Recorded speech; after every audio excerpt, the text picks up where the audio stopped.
اصل بہتر تو یہی ہے اللہ بولا جائے۔ اللہ لفظ کے اندر جو اچھائی ہے اور جو بولنے میں جو معنویت ہے، اس کی گہرائی ہے، وہ خدا لفظ کے اندر نہیں ہے، اور بولنے میں جو مزہ اللہ کے اندر ہے وہ خدا کے اندر نہیں ہوتا ہے۔ اس لیے بہتر تو یہی ہے کہ جو قرآن و حدیث کے اندر جو نام آئے ہیں اس کو آپ استعمال کریں۔ لیکن گاؤں کے کچھ لوگ ہوتے ہیں جو خدا بھی استعمال کرتے ہیں، بولتے ہیں اپنی زبانوں کے اندر، تو بولنے میں کوئی حرج کی بات نہیں ہے۔ اللہ تبارک و تعالیٰ کسی بھی زبان کا محتاج نہیں ہے۔ اللہ تبارک و تعالیٰ کو جس زبان میں بھی پکارا جاتا ہے تو وہ اللہ اس سے خوش ہوتا ہے۔ اصل انسان اخلاص سے اللہ کو پکارے، چاہے وہ کسی بھی زبان کے اندر پکارے۔ جیسے مثال کے طور پر ہم اور آپ، بہت سارے لوگ جو خاص طور سے ماڈرن ایجوکیشن حاصل کیے ہوئے لوگ ہوتے ہیں، وہ بار بار گاڈ بولتے ہیں۔ گاڈ سے بھی ان کی مراد اللہ ہی ہوتی ہے، جیسے او گاڈ، یا اسی طریقے سے او مائی گاڈ، یا اسی طریقے سے تھینکس گاڈ۔ بہت سارے لوگ اس لفظ کا استعمال کرتے ہیں،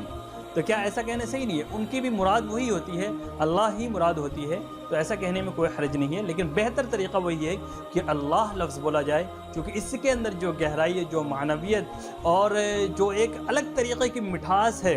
وہ کسی بھی لفظ کے اندر نہیں ہے۔ اگلا سوال آیا ہے سلیم احمد صاحب کا، انہوں نے لکھا ہے کہ چور کے پاس سے کوئی سامان خریدنا کیسا ہے؟ اگر کوئی چور کوئی سامان چوری کر کے لایا ہے تو اس کے پاس سے اگر کوئی انسان سامان خریدتا ہے تو اس کا کیا حکم ہے؟ اسی طریقے سے اگر کوئی انسان سامان خرید لیتا ہے تو پھر اس سامان کا وہ کیا کرے؟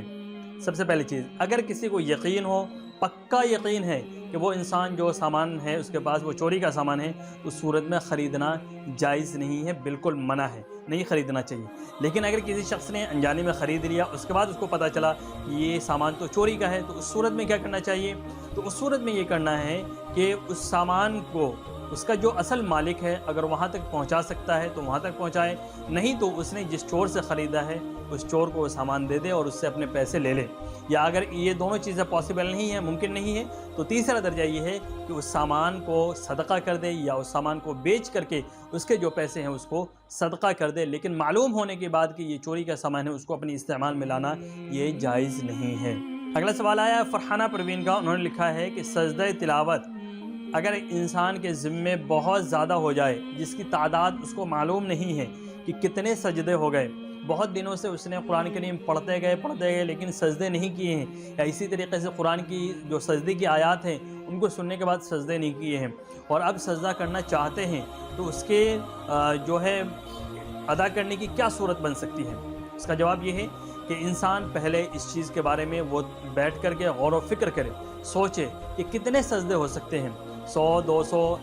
400 500 جتنے بھی ہو سکتے ہیں، اس چیز کو وہ سوچ لے، اور جب وہ اس کا دل ایک جگہ پر مطمئن ہو جائے کہ ہاں اتنے ہو سکتے ہیں،